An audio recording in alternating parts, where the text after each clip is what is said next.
Hoy es viernes 13 de diciembre de 2024. Nos reunimos en este año, en la última oportunidad académica de la mañana, de la Fundación Excelencia, Liderazgo y Transformación, con el fin de narrar, comentar, analizar el episodio número 685 de la memoria histórica aún no contada del conflicto armado. Y retomaremos la 686 en enero del 2025. El tema que hemos seleccionado para hacer este cierre de fin de año es un hecho que ocurrió en la ciudad de Barrancabermeja, un huerto muy caluroso, de mucha historia política, social, económica y de conflictividad en Colombia. Y vamos a analizar la captura inicial de 15 terroristas del ELN que con las confesiones que ellos hicieron terminaron siendo 21 y posteriormente 22 con la caída de un importante líder del MRL, que ha sido muy cercano al señor Alfonso López Miquelsen, que 5 años después llegó a ser presidente de la República. Y este sujeto era uno de los jefes del ELN en el departamento de Santander. Eh, ¿Qué otra cosa importante hubo en ese golpe?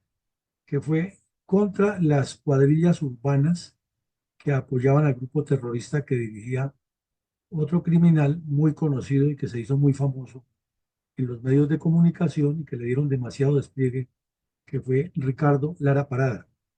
Hace 2 días veíamos la historia de la compañera sentimental de este sujeto, quien causó también varios crímenes y estuvo hasta el final de su existencia acompañándolo en las actividades no tan santas que hacía este delincuente.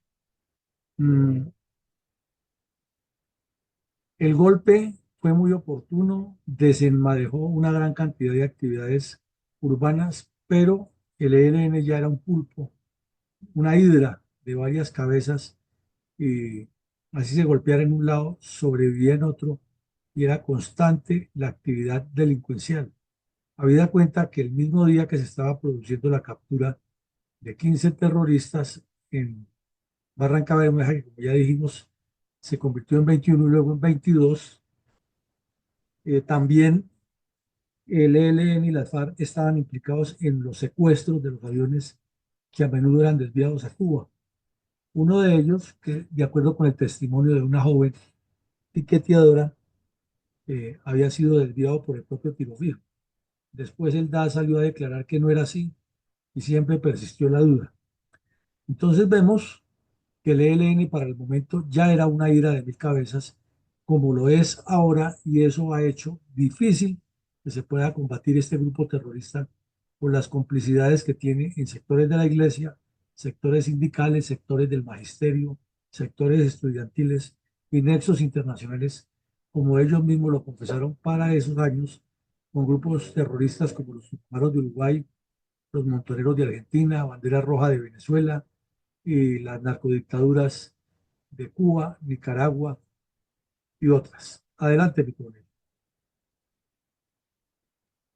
Mi coronel, para contextualizar a nuestra audiencia en términos generales y en resumen, nos describe por favor la importancia geoestratégica de la ciudad de Barrancabermeja para el proyecto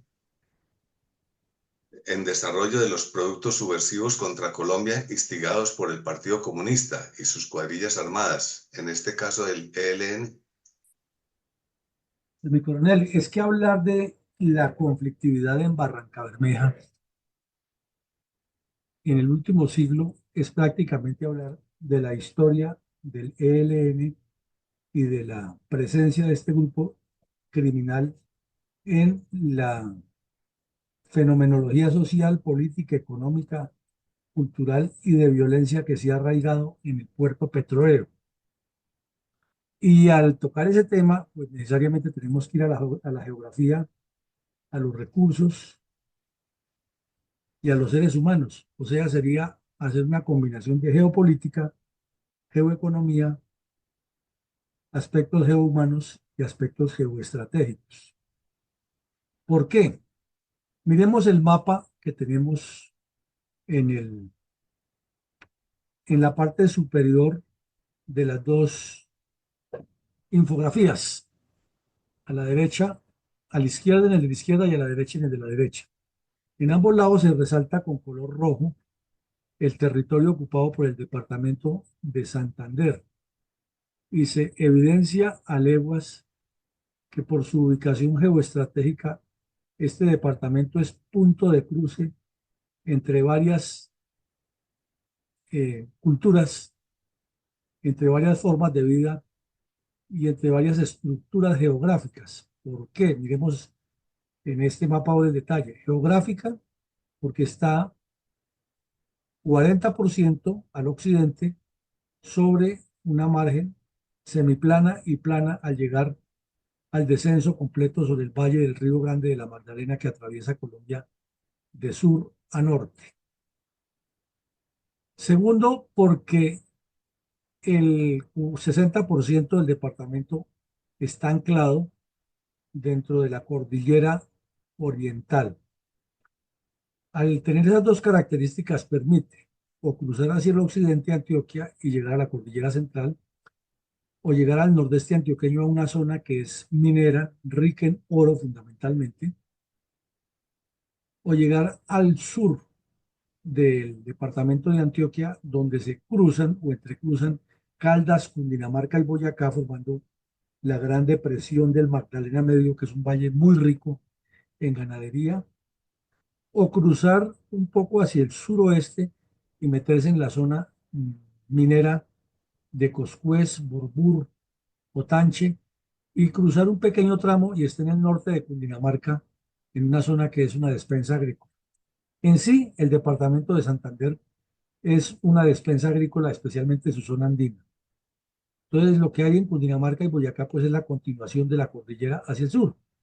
Y hacia el nororiente llega al departamento del norte de Santander y desciende a las selvas del Catatumbo o se mete en la serranía del Perijá, que llega hasta arriba a Valledupar, al norte del departamento, y desciende en la Guajira formando el desierto. Entonces, quien tenga el control sobre esa zona, pues tiene un espacio muy interesante para desarrollar todo tipo de acciones delictivas, lo cual indica que tiene salida hacia Venezuela, salida hacia Antioquia, salida hacia el Atlántico, salida hacia el centro del país. Y al suroriente del departamento se transmonta la cordillera y puede salir a los llanos orientales y también a Venezuela. Internamente, lo vemos, es uno de los departamentos más ricos en recursos hídricos, tiene bastantes cursos de agua, tiene mucha agricultura y tiene mucha pesca, pero desafortunadamente no ha sido orientado industrialmente ni estratégicamente. Y ahora miramos el municipio de Barrancabermeja, epicentro de la producción y refinación de petróleo. Es un municipio que es bastante grande. Su zona urbana no es tan grande, la vemos aquí resaltada en un rojo muy oscuro.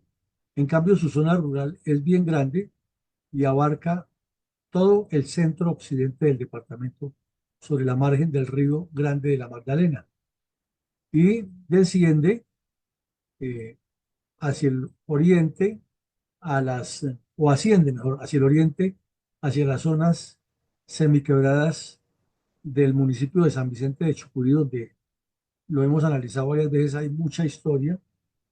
eh, Tiene límites con el famoso río Sogamoso, que en alguna parte forma unos cañones muy importantes de la geografía colombiana y además comunica al Santander con el centro, el norte y el sur por su configuración topográfica este río y sale hacia el norte por una zona que ha sido muy compleja, difícil de sostener el orden público, que está en un sitio muy conocido que lo hemos nombrado muchas veces aquí, Puente Sogamoso, Puerto Wilches, y sigue subiendo a llegar al sur de Bolívar, nada menos que a la serranía de San Lucas.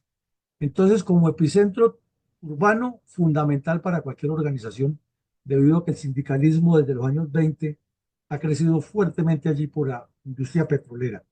Y luego le agregaron el sindicalismo agropecuario, que lo controlan muy bien los comunistas, porque no es sino cruzar el río Magdalena, que ya hoy en día está muy avanzado un proyecto de un puente importantísimo, y está en el departamento de Antioquia, en el área de Yondó o Casabe, que es muy rica también en recursos petroleros.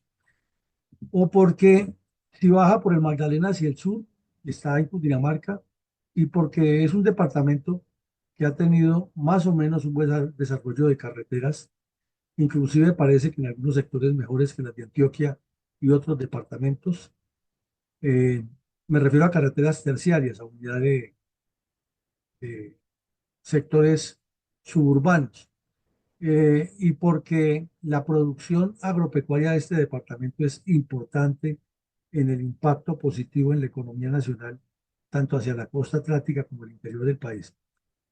Por lo tanto, el municipio de Barrancabermeja, donde está la yugular del petróleo, está la riqueza petrolera de Colombia, está en la mira de todos los bandidos, de todas las pelambres, y esto lo hace diferente y de un contexto que basta con revisar los archivos históricos, historiográficos y de violencia en Colombia, y siempre encontraremos problemas en esa ciudad, que además es muy bonita. Su gente nativa es muy cordial, muy amena, pero tiene también la afectación de por ser el imán que atrae recursos, que atrae pobladores de distintas partes, está lleno de conflictividades y facilidades de llegar delincuentes de todas las layas. Y coronel, ¿cuál era la situación del ELN a mediados de 1972? ¿Y cuáles son los nexos internacionales de este grupo criminal con otras agrupaciones terroristas en el continente? Bueno, para 1972 el ELN había crecido geográfica, geométrica y matemáticamente. Tenía ocupación geoestratégica en varias o en varias regiones de esta zona. Se había extendido aquí hacia el norte del departamento de Santander, donde se unen norte de Santander, Santander y Bolívar, en esa muelita que tiene ahí el departamento, en unos corregimientos que son muy conocidos: Bijagual, eh, Carpintero, El Guayabito. Son zonas muy conocidas desafortunadamente por hechos de violencia.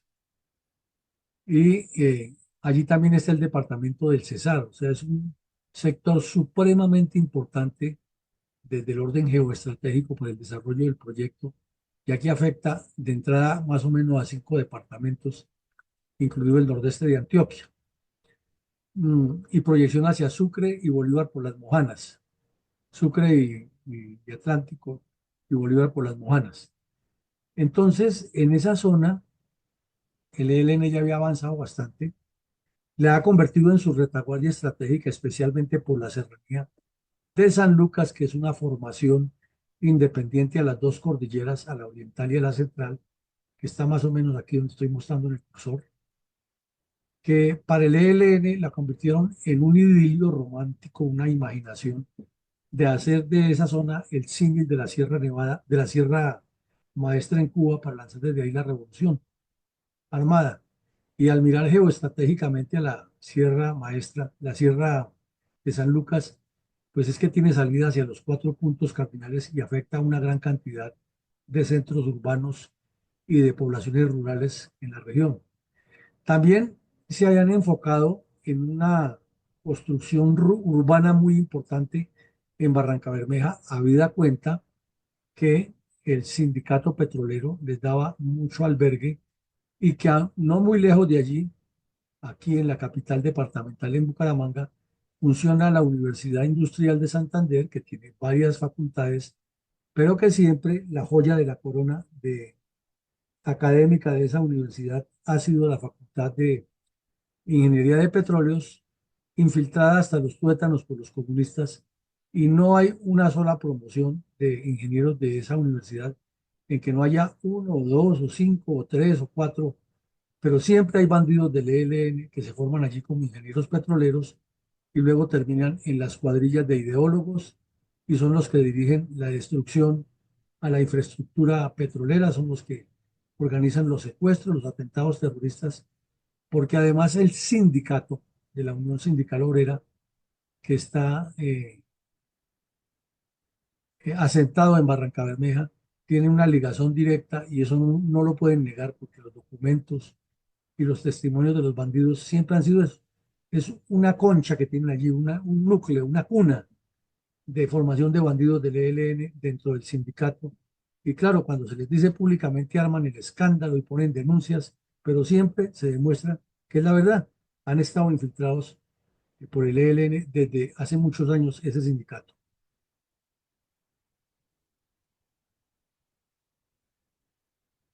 Mi coronel, ¿cuál era el ambiente político en el hemisferio frente a la política exterior de la Casa Blanca, siempre usada como justificación y como argumento de lucha armada por los comunistas latinoamericanos? Pues mi coronel, siempre hemos visto aquí que el inicio de esos años cercanos a finales de la década de los 70 y comienzos de los 90 estuvieron afectados por la presencia de grupos terroristas de filiación comunista eh, en todo el continente y por un falso nacionalismo de defensa de los recursos petroleros que, y de los recursos latinoamericanos que lo que indicaban era el deseo de los comunistas de apropiarse de ellos, como lo evidenciamos, por ejemplo, con el gobierno de Petro, que quiere saquear a dos manos los recursos para hacer populismo y para promover la corrupción del gobierno que es monumental. Es tan monumental que eh, día a día se destapan y se destapan hechos de corrupción que se multiplican frente a lo de sus anteriores y eso es mucho decir. Entonces, volviendo al tema, como la Alianza para el Progreso ya ha fallado, no se ha podido concretar, no se ha podido consolidar por múltiples razones, eh, Estados Unidos estaba muy preocupado porque la guerra del Vietnam estaba incidiendo mucho tanto en la política interna del país como en la externa y se estaba extendiendo fuertemente en Latinoamérica. Entonces se promovió la creación de un consejo que llamaba Interamericano de Economía o Interamericano Económico Social, CIES, en la cual se trazaban unas nuevas líneas de acción, de integración de Latinoamérica con Estados Unidos, de inversión, pero ya no al estilo de la Alianza para el Progreso, sino más bien de unas asistencias técnicas sobre proyectos concretos y los gobiernos se encargaban inclusive de hacer proyectos que fueran binacionales o multinacionales. Todo eso en la letra muy bonito, pero con los cambios que hubo, sobresaltos en el continente, pues se fue perdiendo eso y además hubo también elección en Estados Unidos y luego llegó el señor Nixon y con ese problemón que tuvo de estar metido en espiar a los adversarios, pues todo eso fue quedando en segundo plano. Sin embargo, ese acuerdo generó posiciones de tiros y troyanos, porque primero había habido una reunión en Viña del Mar y luego una en República Dominicana, en Puerto España, muy seguidas, en las cuales se venía trabajando intensamente en que esos protocolos que tenía la OEA para el desarrollo del continente tuvieran fuerza. Y una de las actividades que se llevaban allí a cabo es que el vicepresidente de Estados Unidos, que es el señor Nelson Rockefeller, a quien vemos aquí en la foto, comenzó una serie de visitas por varios países y para ese momento en que estaba ocurriendo los asuntos que estamos mencionando en Colombia, Rockefeller tenía una visita al Cono Sur, es decir, a Chile, Uruguay y Paraguay. En el Paraguay fue muy bien recibido y con mucha seguridad por parte del señor Stroessner, que era un general que gobernaba de facto en ese país. Pero en otros países como Uruguay y Argentina fue muy distinto. En Uruguay hubo muchos actos terroristas encabezados por el ilustrísimo y hoy expresidente y viejito bonachón, que lo pintan en toda Latinoamérica sin recordarle su pasado, Pepe Mujica. En Chile, el señor Frei estaba próximo a entregarle el gobierno a Salvador Allende y se ha dedicado a hacer populismo nacionalizando las minas, o sea, estatizando la producción industrial de ese país. Y en Argentina, los Tupamaros estaban desaforados, igual ocurría en Chile eh, y en Venezuela. Entonces, el ambiente estaba muy caldeado y de remate aquí en Colombia, al mismo tiempo, ya lo dijimos en el prólogo, estaba el ELN, estaban las FARC y el ELN secuestrando aeronaves y había ocurrido el secuestro de una aeronave en los Llanos Orientales, de la cual se decía que Tiro Fijo ha sido el propio jefe de los secuestradores. Adelante, mi colega. Mi coronel, ¿qué acciones criminales cometían otras células del ELN y la FARC al mismo tiempo que tropas de la Quinta Brigada del Ejército desmantelaban las redes urbanas del ELN en el puerto petrolero de Barrancabermeja? Bueno, mi coronel, aquí en el camino hay un montón de cosas que me falta por decir. Por ejemplo, en Uruguay, mm, el mismo día, los bandidos encabezados por Pepe Mujica le prendieron candela a la sede de la General Motors. Ahí se ve la foto como quedó. Eh, y cometieron 7 actos terroristas más en un solo día contra diferentes entidades. Le prendieron candela a una fábrica de cosméticos eh, y productos médicos que se llamaba Mejoral, que era muy conocida en toda Latinoamérica, que tenía el lema que decía que mejor mejora Mejoral.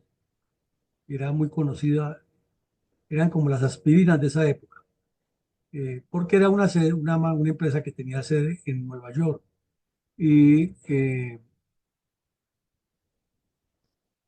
la universidad donde estaba prevista la visita del señor Rockefeller, no solo que fue llenada de pintas y escritos y cartelones, sino que le prendieron candela a una de las instalaciones. Y todo eso lo encabezaba el dignísimo señor Pepe Mujica. Entonces hubo una cantidad de hechos criminales en Uruguay. Entre tanto, en Argentina eh, había una empresa multinacional que tenía unos almacenes de cadena que eran de la familia Rockefeller y le prendieron candela. En Chile ya dijimos, el señor Frei, haciendo populismo, le dio por eh, nacionalizar las minas de cobre y estatizar la economía. Es un fondo grande del movimiento económico en Chile. En Colombia teníamos la Universidad Nacional paralizada y se había perdido un semestre, como era común en esa época. Un estudiante duraba hasta 10 años para poderse graduar por los continuos cierres que promovían los docentes y estudiantes infestados de marxismo, y la estaban reabriendo para terminar el primer semestre del año 68. Estábamos iniciando el primer semestre del 69 y hasta ahora los estudiantes iban a presentar exámenes para terminar el primer semestre del 68 en algunas carreras y en otras estaban haciendo las inscripciones para el 69 y eso le quitó a la Universidad Nacional mucho potencial porque las personas hacían cuentas que por más de que la universidad fuera casi gratuita, pues jamás iban a graduar porque iniciaban en un año, estudiaban medio año, no lo terminaban el semestre y espere hasta el otro, porque eran continuos los cierres por el terrorismo interno que había en la universidad. Como si fuera poco, los sacerdotes argentinos adscritos a la teología de la liberación, metidos hasta los tuétanos en el tema del apoyo a la guerrilla. En Venezuela, guerrilleros colombianos participando en acciones criminales con los guerrilleros venezolanos y en Río de Janeiro y Sao Paulo los terroristas urbanos también cometiendo actos criminales. Ese era el panorama.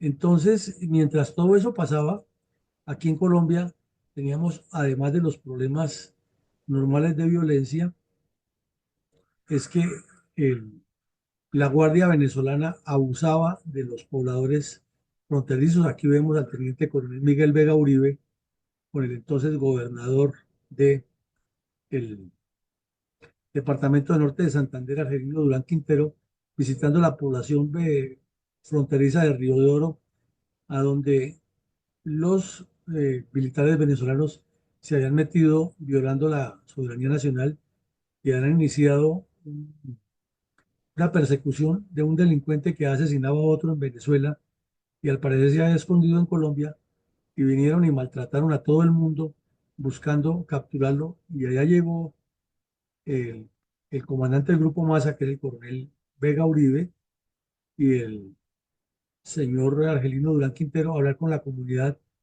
pero los testimonios de los campesinos era que ese apenas era el único evento conocido porque a menudo la Guardia Venezolana abusaba y se metía y maltrataba a los colombianos, les, eh, les imponía multas por cualquier cosa, les robaban los productos y eso era constante. Entre tanto, el canciller, que era Alfonso López Miquelsen, hablando de la unidad y la integración bolivariana.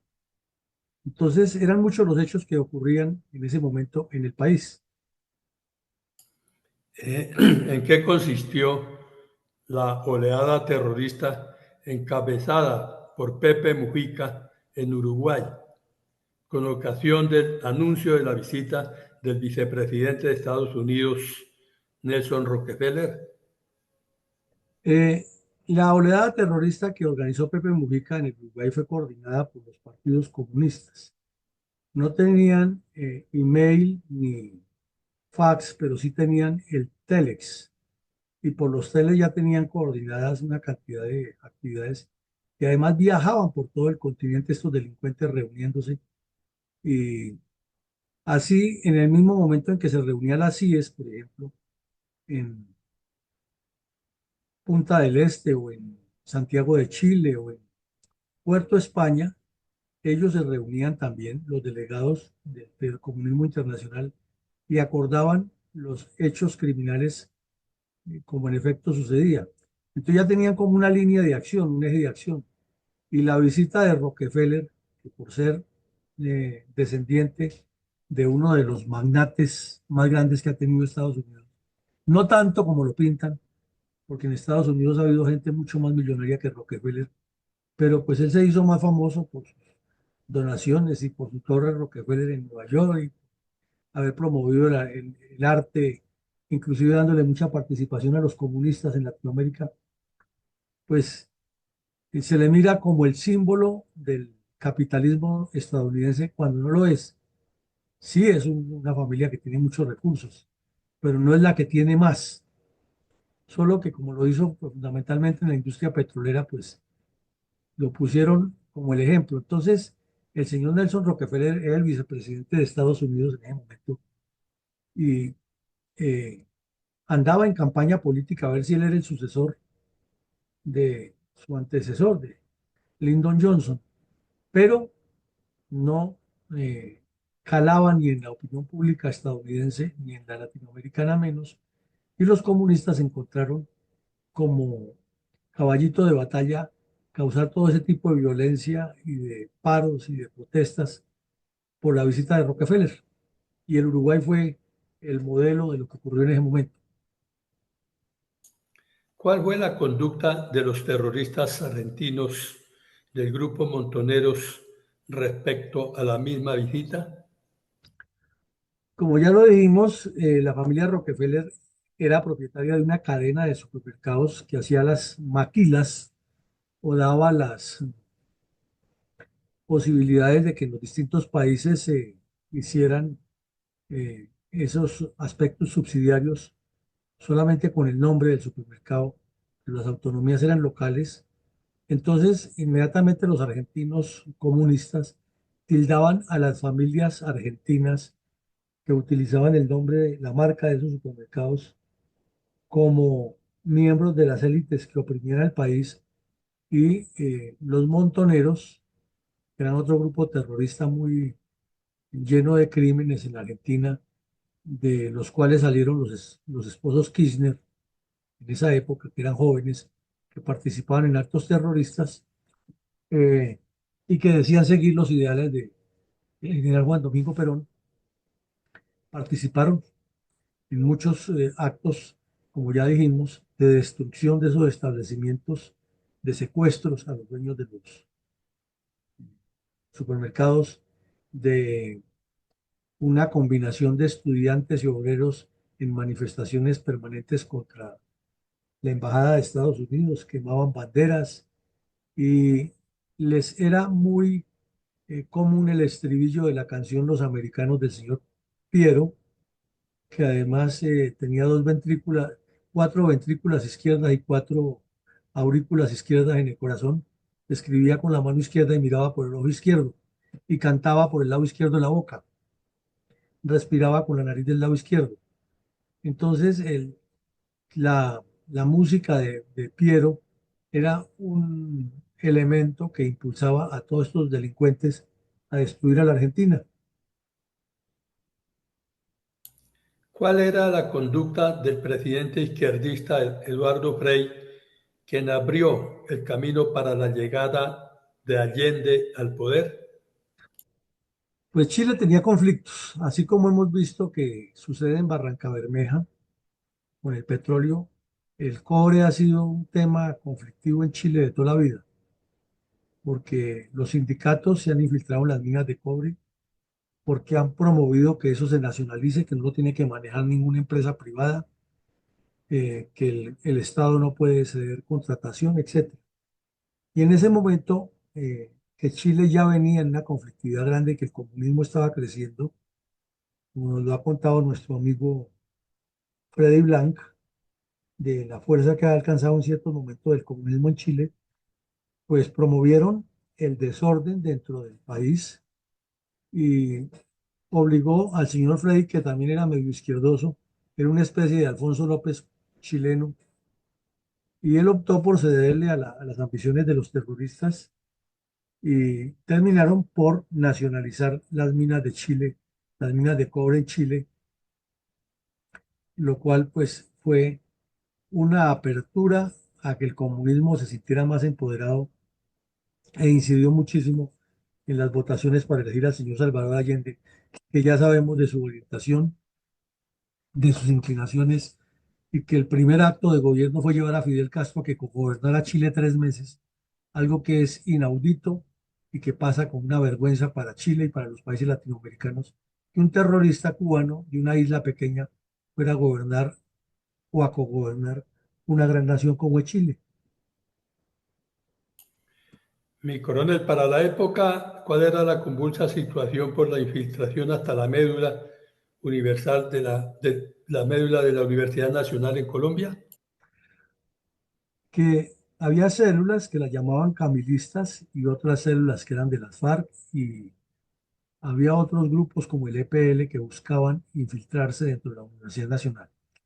Entonces, allá había manifestaciones porque hacía calor, porque hacía frío, porque un profesor no pasó en la materia a un alumno, porque la niña estaba embarazada y no pudo ir a la clase, ya que esas residencias se han convertido en unos burdeles, en unos antros, porque el rector les había anunciado que tenían que poner una cuota mínima para pintar algo que han dañado. De hecho, había la razón que fuera, porque la policía pasó muy cerca de la Universidad Nacional, entonces ya la repre, como le decían a la policía, se iba a meter a las instalaciones porque el presidente Gerard Restrepo había dicho que iba a tomar una medida financiera o de otro orden con la universidad. Cualquier cosa se inventaban y siempre el argumento era que eso se trataba de políticas del Pentágono y de la Casa Blanca y la Embajada Americana e inmediatamente salían a destruir la ciudad, a hacer manifestaciones, a unirse con los sindicatos obreros y campesinos a paralizar el país, a promover protestas, a exigir la renuncia del rector. Bueno, eso era una locura en la universidad de tiempo. Entonces el Consejo Superior se tenía que reunir a menudo era para declarar cierres y por tal razón se dilataban los estudios porque tocaba aplazar los semestres de casi todas las carreras Estos bandidos amenazaban con asesinar o prenderle candela al aula donde estuviera algún estudiante o algún profesor asistiendo. Era una época muy pesada en la Universidad Nacional, eh, y esa era la Universidad del Pueblo. eh, los bandidos se metieron hasta a participar en la distribución del presupuesto, pero querían meterle la mano a todo y bloquear todo. Un- una metodología de acción delictiva muy marcada, y que esos que hicieron en esa época tenían 20 años, para hoy tienen 65, 80, 70, 75 años, y son todos los promotores de defender a Petro y de promover los cambios que no ha podido tener Colombia. O sea, son gente enferma que jamás evolucionó, enfermo Mi mental. coronel, siga, mi coronel, qué pena. No, mi coronel, enfermo mental, siga. Sí. ¿Qué anuncios subversivos e instigadores al terrorismo comunista hacían en ese momento los sectores radicales de la teología de la liberación de la curia argentina? Pues que frontalmente, cuando hubo las protestas para que no llegara, porque ni siquiera llegó Rockefeller a la Argentina, por todo lo que estaba pasando en Montevideo y eh, Santiago de Chile. Entonces, los sacerdotes de la línea comunista, los que eran amigos de Camilo Torres en Colombia y de otros delincuentes con sotana, organizaron manifestaciones y salieron públicamente a expresarse en las protestas masivas que hubo. Estuvieron de acuerdo con la quema de los supermercados y le advirtieron al país que eh,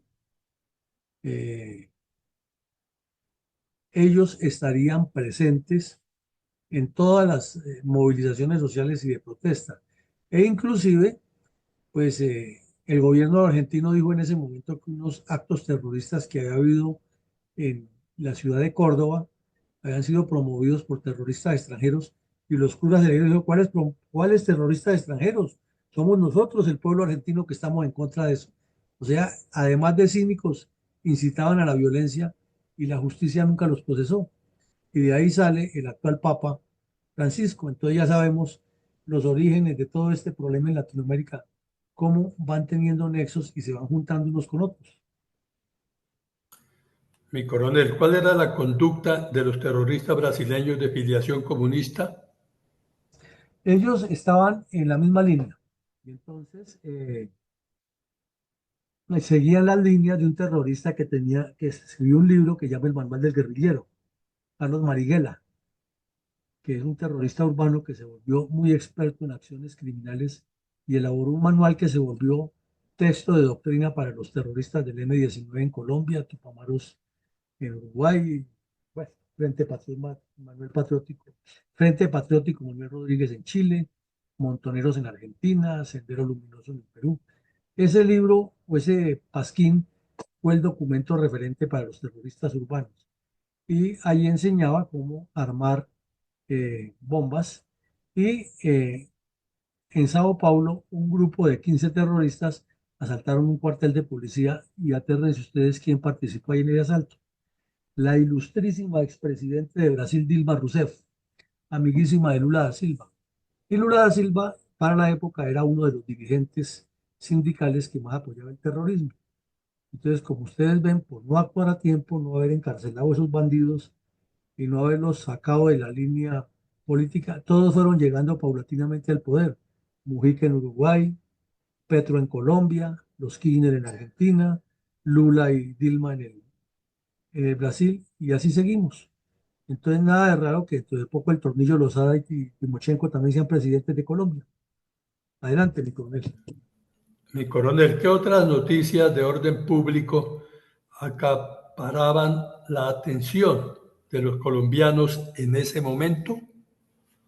Pues ya lo dijimos, el problema del Río de Oro en el norte de Santander, y el problema del secuestro del avión de Urraca, en el cual se decía que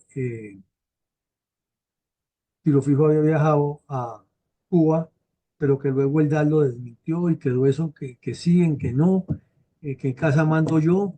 Y lo cierto es que el avión fue secuestrado y fue el show espectacular, y Fidel Castro envió a su canciller a que recibiera personalmente a los terroristas, le echó un discurso politiquero a los secuestrados, habló con los bandidos a quién iban a dejar allá o quién no dejaban, les toleró todo eso y los devolvieron para Colombia al vuelo con el mensaje de la narcodictadura de Fidel Castro, que esa era la revolución y era el cambio que necesitaba Colombia.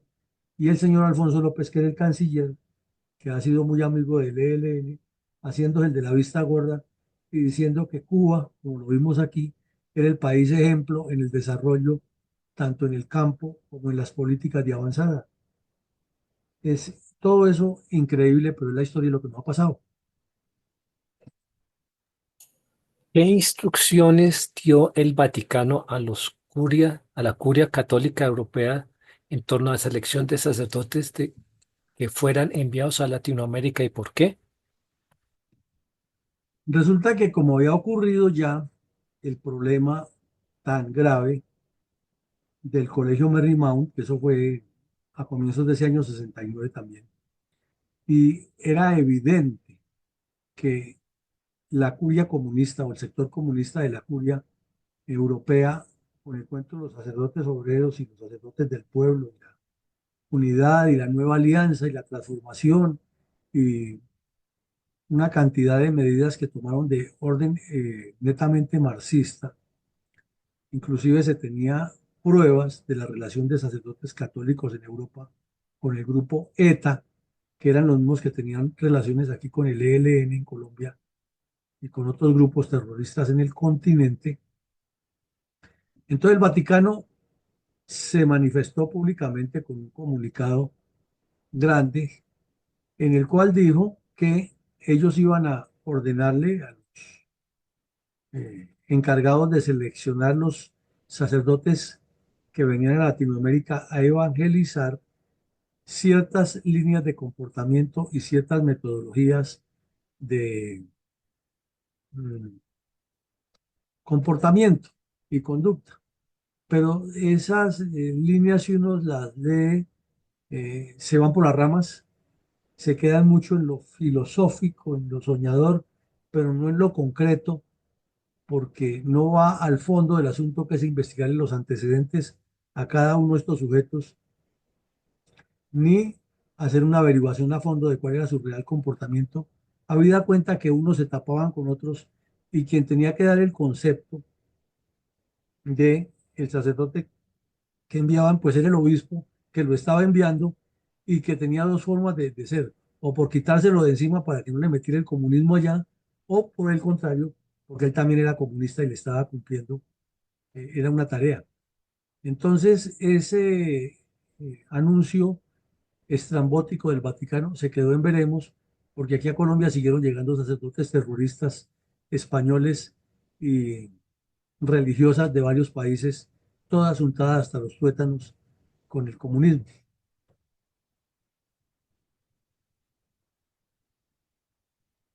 ¿Cómo reportaron los medios de comunicación la captura de los integrantes de la red urbana del ELN en Barranca Bermeja?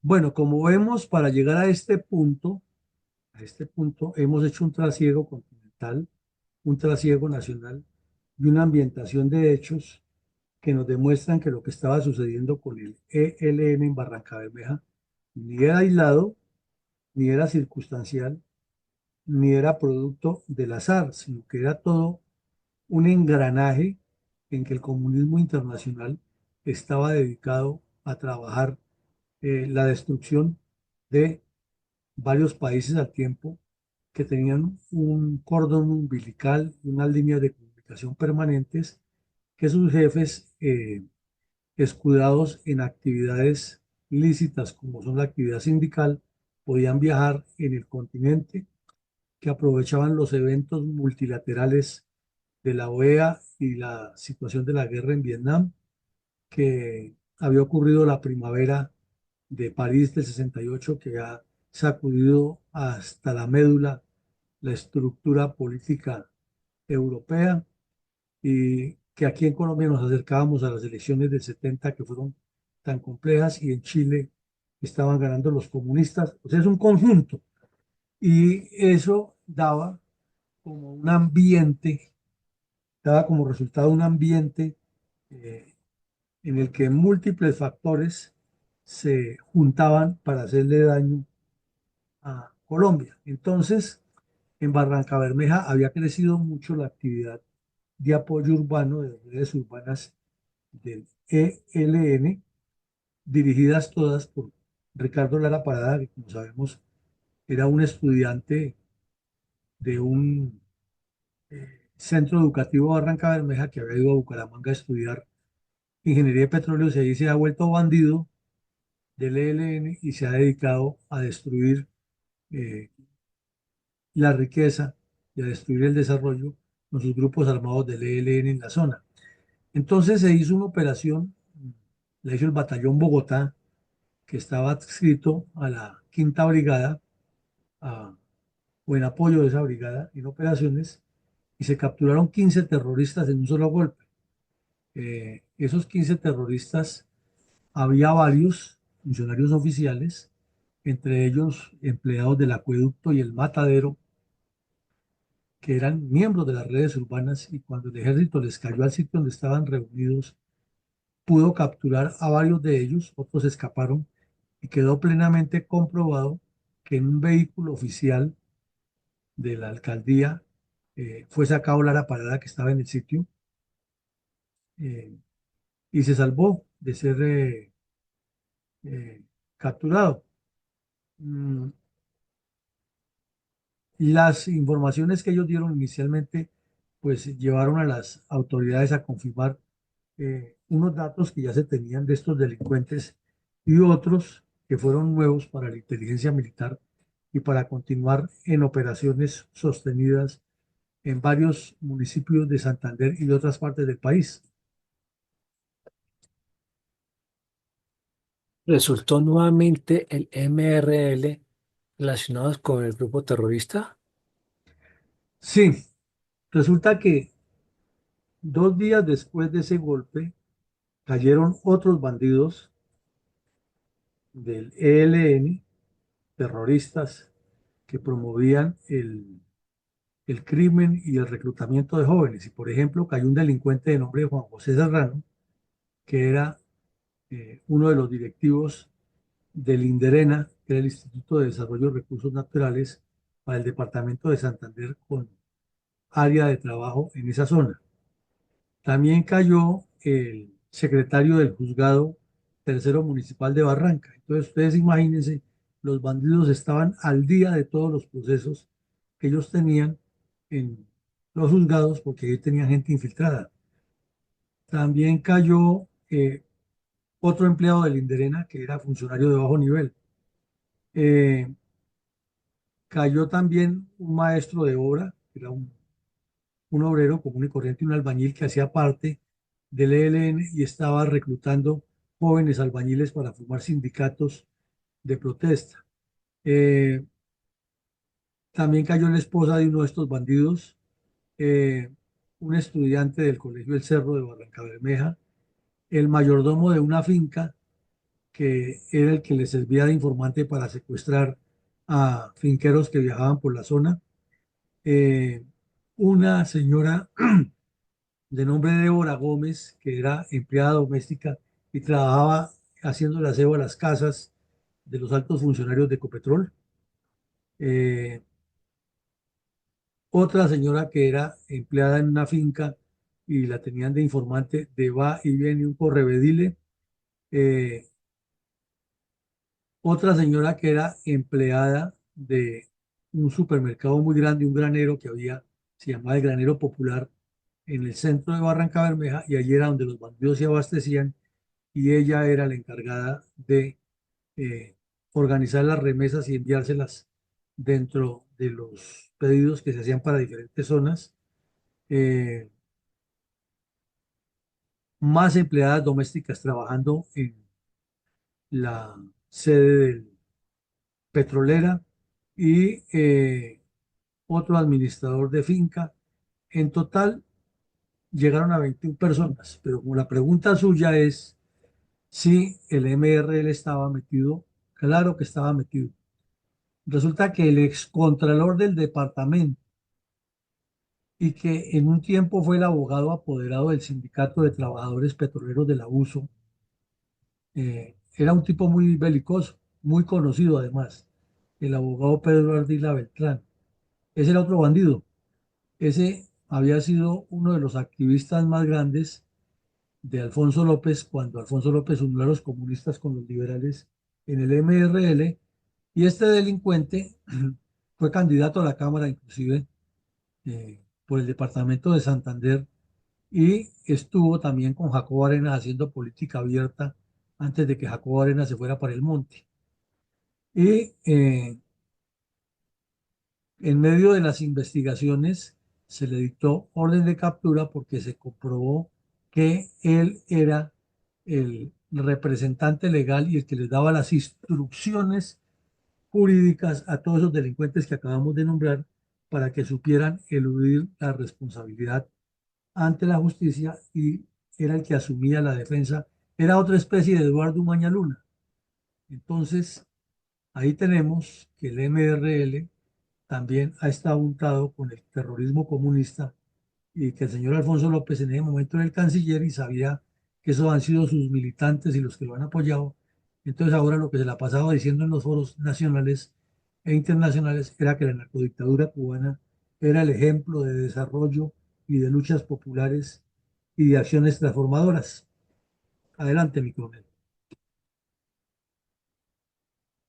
Se podría decir que ya la violencia tripartidista había sido superada en el Valle del Cauca en junio de 1969. La respuesta es no, por la siguiente razón. Se dice que la violencia tripartidista fue fuerte hasta el año 65. Otros dicen que hasta el año 66 y otros le extienden hasta el 68 por hechos que ocurrieron en distintas regiones, y porque finalmente la mayoría de esos bandidos que quedaban de remanentes se fueron para las FARC o el ELN. Hasta ahí hay como un corte de cuentas histórico en la violencia tripartidista que de una u otra manera se ha aceptado como realidad en la historia del país. Pero lo cierto es que en el Valle del Cauca no había desaparecido esa violencia, y había una banda que se movía por las áreas urbanas y suburbanas y siguió dedicada al secuestro, a los primeros casos de sicariato excesivos que hubo, a las extorsiones grandes. Y la información que tenía el DAS era que eh, había más o menos 30 personas dedicadas a ese eh, accionar criminal, en el que había extorsiones grandísimas, secuestros, y se enfocaban en azucareros, industriales, comerciantes, hasta un señor que se ha ganado 10 millones de pesos en la lotería fue secuestrado y se lo robaron naturalmente.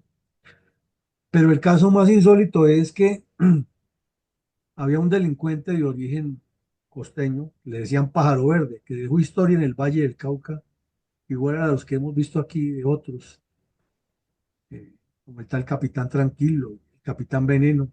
Este bandido había hecho historia y lo habían capturado por esos hechos. Era de los pocos bandidos que han sobrevivido a esa violencia tripartidista, y lo han capturado y estaba en el juicio, pero las medidas de seguridad parece que no eran muy amplias, o de pronto había complicidad de los que tenían la medida de seguridad, y en plena audiencia apareció otro bandido y le pegó un tiro en pleno juzgado.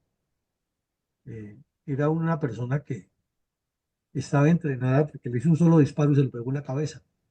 Y el tal Pájaro Verde es tan de buenas que no murió en ese golpe. Lo capturaron al sujeto que salió corriendo, porque había más policías ahí dentro del complejo de juzgados. Lo capturaron y el tipo lo que dijo es que Pájaro Verde me la debe desde hace 20 años porque mató a mi papá. Y bueno, pasó preso, Pájaro Verde sobrevivió, y luego ya con el problema de que quedó inválido, que fue de la cárcel, que pobrecito, y nunca pagó sus penas. Y el otro delincuente pues fue detenido, no sabemos qué pasó después con él, pero en ese ritmo estaba el Valle del Cauca en ese momento. ¿Cuál era la mentalidad del Partido Conservador en ese mismo instante, que la situación de desorden público era creciente, pese al populismo y las eh, fanfarronadas del presidente Carlos Lleras Restrepo en torno a la supuesta mano dura? Que quizás en este momento tenemos un argumento muy sólido para demostrarle al país dónde está el problema de la violencia y la irresponsabilidad de la dirigencia política tan marcada. Sucede que estamos en el año 69, el señor López, el señor Lleras había hecho su reforma agraria que la creía que era lo máximo. Eh, el Partido Conservador andaba buscando el poder porque le correspondía por el pacto de cuervos que habían hecho en España. Eh, el señor Lleras insistía en que, en que él podía ser reelegido y que ya del 70 en adelante no había más partidos, más Frente Nacional, perdón. Álvaro Gómez andaba desesperado por ser el presidente. Belisario Betancur, de quien hablamos ayer, que 3 años después se volvió a una pista buscando ser presidente. O sea, él era al mejor postor y no era tan conservador como decían en sus orígenes, sino que era un populista, un corrupto politiquero igual a los demás. No le daba nada a pasarse para las toldas y si el Partido Liberal lo hubiera recibido, él se ha vuelto liberal, tenía problema. Entonces, el embajador en España era Guillermo León Valencia y decía que no participaba en política, pero todos los días lo consultaban a ver qué hacía el partido, o él ha sido el último presidente conservador. Entonces él incidía. Entonces Belisario Betancur, en ese momento aquí vemos el titular que pedía la unidad alrededor de lo que opinaba Valencia, que era el embajador y no podía estar hablando de política. Y lo vimos anteayer, que 3 años después andaba buscando tolde en la Napo, o sea, la descomposición total. Y por su parte, el Partido Conservador organizó un banquete con el presidente Lleras y doña Berta, que era la dueña de un sector grande del Partido Liberal, lanzó de candidato a Pastrana, el padre, y no a Belisario Betancur. Entonces ya nos imaginamos el problema ¿no? que había y desde luego la Casa Gómez, que quería que el candidato fuera Álvaro Gómez, también en lucha y pugna, y además les apareció otro politiquero por allá de la costa, de nombre Surdiz, de apellido Surdiz, que también quería ser el candidato. Entonces, la conclusión que llegaron es que el partido en pleno apoyaba a Pastrana y que esas pequeñas disidencias podían participar en la elección del 70, pero que mm, pensaran en la unión, siempre el cuento de la unión, y que la unión no implicaba hacer pactos con nadie. Como vemos, un enredo total, cada uno buscando sacar ventajas. Y Álvaro Gómez Hurtado salió con el famoso cuento de que él quería gobernar a Colombia sin cuotas partidistas. Entonces, ¿qué era lo que quería? Eh, y lo apoyaron otros que lo seguían, como Raimundo Emiliano Román, que era un senador muy conocido del Partido Conservador, con el mismo cuento, y el mismo J. Emilio Valderrama, que fue hasta aspirante presidencial después. Por su parte, Belisario Betancur, que era el más trapacero de todos, hablaba era de que buscaran una unidad y que él quería ser presidente, pero que él apoyaba al que fuera, pero que le pusieran cuidado a sus tesis, porque era que él sí sabía y los demás no. O sea, el candidato soy yo. Fue como un distinguido general de la Reserva que escribe en las redes, es que yo no quiero ser presidente, yo lo único que quiero es formar un partido, pero claro, si consideran mi nombre, pues aquí estoy, más o menos igual. Adelante, mi coronel. Entonces, ¿qué decía al respecto el dirigente liberal Julio César Turbay Ayala? Pues es que si por los lados conservadores llovía la politiquería, por el lado liberal no escampaba. Resulta que Gerard Restrepo era presidente y estaba, ese señor era enfermo de poder, eso ya lo hemos visto aquí, se lo hemos analizado muchas veces, y él quería seguir ahí porque él era el dueño del país. El ego no le cabía, era una persona de escasa estatura, pero su ego le llegaba hasta el cielo, no cabía en su cuerpo. Y él estaba convencido de que él tenía que seguir en el poder. Entonces, Turbay Ayala, que era otro aspirante al poder, pero era mucho más marrullero y más habilidoso en trapacerías, era menos evidente que Lleras. Entonces, como sabía que no le correspondía a los liberales, para sabotear el proceso, para generar más caos, dijo que él apoyaría a Lleras siempre que se lanzara de candidato. O sea, siga ahí, que si usted se promueve, yo muevo toda mi bancada y muevo todos mis politiqueros para que sea usted el que sea presidente y no los conservadores. Entonces, en un momento tan complejo en que estaba en duda si el pacto ha sido de 12 años o de 16 para la repartición del poder, los comunistas de todo el continente destruyendo el país, las bandas criminales no se han acabado en Colombia porque lo estamos viendo. En la zona esmeraldífera, los sucesores de Efraín González en una violencia desatada, el secuestro disparado en el país, la inseguridad urbana creciendo, la violencia, el desplazamiento hacia las ciudades, aumentando la pobreza. Y estos delincuentes de cuello blanco peleando allá, ellos por repartirse el poder. Entonces, ¿dónde están los responsables de lo que nos pasa? Y si no aterrizamos en eso en las próximas elecciones, estaremos repitiendo la misma historia de esa época. ¿Tiene credibilidad y futuro la paz total de Petro? Si vemos en detalle la oleada de la primera de los crímenes cometidos por la FARC y el ELN y otros grupos criminales inspirados por el Partido Comunista con quien está negociando y que de remate los cometen con el mayor cinismo mientras hablan de paz, pese a no cambiar su visión despreciadora como es el caso estudiado en el día de hoy. Es que es muy, muy práctico y muy sencillo de inferir. Si los comunistas no cambian su visión, porque no la cambian, porque ese es su ADN, y además tenemos que entenderlo así, ese es su plan, mm, no va a producirse ningún efecto positivo para Colombia en esas conversaciones. Pero es que detrás de eso hay algo peor. Es que los del otro lado tampoco cambian porque es que el esquema es el mismo. Estamos viendo aquí que en ese tiempo era Álvaro Gómez, Belisario Betancur, Doña Berta, eh, Turbay, Lleras, López, Miquelsen, todos atizando y cada uno sacando ventajas. Y hoy vemos a los mismos, a Roy Barreras, a Benedetti, a Petro, a los 5 candidatos del Centro Democrático, al que aparece como Salvador, igual. Antes peor porque en ese tiempo eran 6, 7 personas visibles, ahora estamos hablando de 66 candidatos. Quiere decir que mientras no nos enfoquemos en lo esencial y con objetivos concretos, ni habrá paz, ni Colombia tendrá tranquilidad, ni podemos salir de este karma y este enredo tan tenaz en que nos tienen metidos.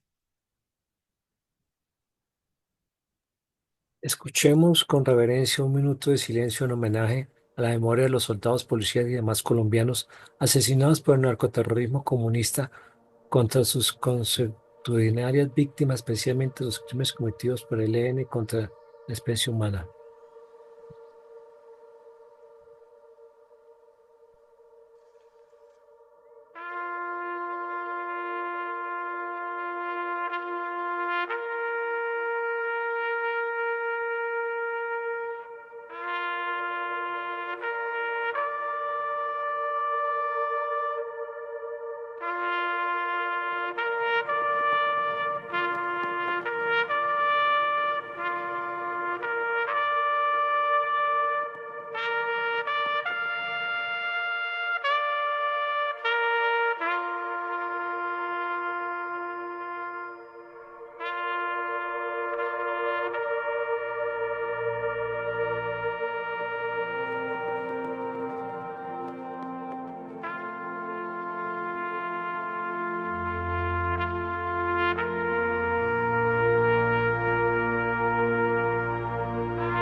El comentario para la emisión 685 del día de hoy.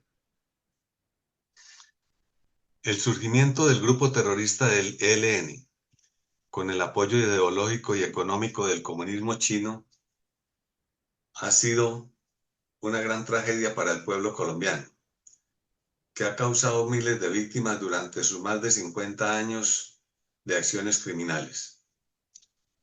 El mismo pueblo asiático al que el bondadoso pueblo colombiano ahora le hace demostraciones de comprensión y de perdón, dándole oportunidades de negocios capitalistas con jugosos contratos de obras públicas.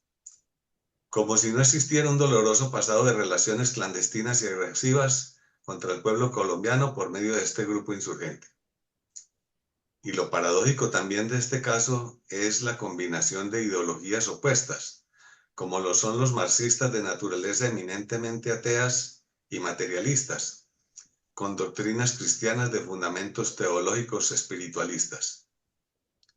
Una contradicción anacrónica, puesto que supuestamente son dos caminos que ambos conducen a la comprensión y a la convivencia humana, pero con métodos contrarios, lo cual demuestra que cualquier idea puede ser usada como justificación para causar grandes males incluso a los propios compatriotas. Varios prelados de la religión católica se han unido a este grupo terrorista, no solo portando las armas para agredir al pueblo, sino en su mayoría en el campo ideológico, aportándole respaldo intelectual y de adoctrinamiento para aclimatarle la favorabilidad del mismo pueblo al que buscan agredir. Y aprovechando la credibilidad y el aprecio que tiene el pueblo por la religión católica, ya que ella le brinda el apoyo espiritual que tanto necesita el ser humano. Pero que en este caso, en lugar de favorecer la convivencia, se convirtió en una grave infección, porque se invirtió el fin celestial por el fin material. Pueblo que por su bondad llegó a ser fácilmente conquistable con el engaño, para que le brinde su ayuda y simpatía en todos los sentidos. Son muchos los colombianos que han sufrido la crueldad y han sido víctimas de este grupo criminal, cuyas cuadrillas de bandoleros se han diseminado por bastantes zonas del país, en especial donde habita el pueblo rural indefenso por el Estado, debido a lo selvático y aislado en que vive. Y han sido bastantes los heroicos soldados que han ofrendado su vida, impidiendo que la crueldad se apodere de la nación. Sin su patriotismo, no habría sido posible el poco y lento desarrollo y progreso que ha tenido el país en los últimos años, pero que habría sido mucho más si no hubiese existido la tenebrosa amenaza del ELN, ya que es con su fanatismo tanto religioso como ideológico, ha desechado muchas oportunidades que el pueblo colombiano les ha dado para reincorporarse a la vida civil en forma civilizada y democrática. De aquí surge la dificultad de llegar a un acuerdo por la vía del diálogo, como queda demostrado en todas esas ocasiones anteriores, donde las valiosas oportunidades de paz y de amnistía y de perdón han sido desaprovechadas. De esta forma continúa dejando su rastro de dolor y sufrimiento a muchas víctimas que a diario incrementan su tenebroso prontuario criminal. El gobierno actual había prometido que supuestamente bajo su conocimiento de la vía terrorista llegaría a un productivo acuerdo para una paz total. Sin embargo, vemos cómo no se vislumbra que esto pueda ser posible, pues los diálogos a que se han comprometido ambas partes se han prolongado más de lo debido, como fue lo acontecido en ocasiones anteriores y que siempre terminaron sin ningún resultado positivo para el bien de la nación. La Fundación Excelencia, Liderazgo y Transformación continuará siendo el recuento de la tenebrosa historia para que tengamos pleno conocimiento hasta dónde hemos llegado y que en nuestro pasado, y que no sigamos cometiendo los mismos errores. Muchas gracias y muchos deseos de felicidad y progreso en estas Navidades y Año Nuevo, con la esperanza de que vendrán días mejores para todos. Muchas gracias. Bueno, mi coronel, muchas gracias a usted por su comentario. Efectivamente, Es mucha la tela por cortar con lo que ha sucedido con este grupo criminal y como lo decíamos a lo largo del programa, mientras persistan esas condiciones de desorden, aprovechando una cosa y la otra, y de ambos lados se manejen esas agendas tan enredadas, es imposible que se salga del enredo en que estamos metidos. A todos, muchísimas gracias. Con este episodio cerramos por 2024 la memoria histórica, pero aquí estaremos en enero del 25 nuevamente retomando esta reconstrucción tan necesaria para el conocimiento del país. Mil y mil gracias. Los mejores deseos para todos ustedes en estas festividades decembrinas y de fin de año, el inicio de un nuevo periodo para que nos traigan más bríos, más energías y más deseo de trabajar por el futuro de la humanidad. Un feliz día para todos. Una feliz Navidad. Gracias, mi coronel, feliz día. Una feliz Navidad Gracias. para todos. Feliz Gusto año haber para trabajado este año todos. con ustedes. Micoel González, Micoel Yamari, Micoel Saldaña. Muchas gracias. Gracias, mi coronel.